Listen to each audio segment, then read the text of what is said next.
പിന്നെ അന്ന് ഈ കനകക്കുന്നിൽ പരിപാടിക്ക് വന്ന ആൾക്കൂട്ടത്തിൻ്റെ ഒരു വീഡിയോ ഞാൻ ഈ സൈഡിൽ കാണിക്കും, നിങ്ങൾക്ക് നോക്കി അറിയാൻ പറ്റും. ആർക്കും കൺട്രോൾ ചെയ്യാൻ പറ്റാത്ത, ആർക്കും പ്രവചനാതീതമായ ഒരു ജനക്കൂട്ടമായിരുന്നു ട്രിവാൻഡ്രം കണ്ടത്. ട്രിവാൻഡ്രത്ത് ഒരു പരിപാടിക്ക് ഇത്ര ആൾക്കൂട്ടം കണ്ടിട്ടില്ല. അപ്പോൾ ഇതിൽ നമുക്ക് നിസ്സംശയം പറയാം, വേടനല്ല പ്രശ്നം, വേടൻ്റെ നിറമാണ് പ്രശ്നം, വേടൻ്റെ ജാതിയാണ് പ്രശ്നം. അതിനെയാണ് ഇവിടെ ചോദ്യം ചെയ്യപ്പെടുന്നത്. അതുകൊണ്ട് തന്നെയാണ് ഈ രീതിയിലുള്ള വിമർശനങ്ങളും ഈ രീതിയിലുള്ള പ്രശ്നങ്ങളും ഉണ്ടാകുന്നത്. വേടൻ പൂർവാധികം ശക്തിയോടുകൂടി തിരിച്ചു വരും.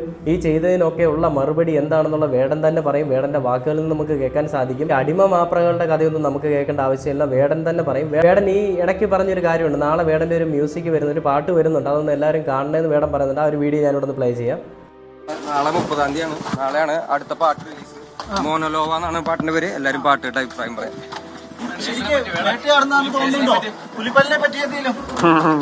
കണ്ടില്ലേ, വേടൻ പറയുന്ന അധികാരികൾ പറയും എന്താണ് ആ പുലിപ്പല്ലിനെ പറ്റി ഉള്ളതെന്നും പാട്ടിന്റെ കാര്യങ്ങൾ വേടൻ പറയുന്നുണ്ട്. നാളെ റിലീസാണ്, എല്ലാവരും കാണണമെന്നാണ്. വേടാ മുത്തേ, നിങ്ങളുടെ പാട്ട് എല്ലാവരും കണ്ടിരിക്കും.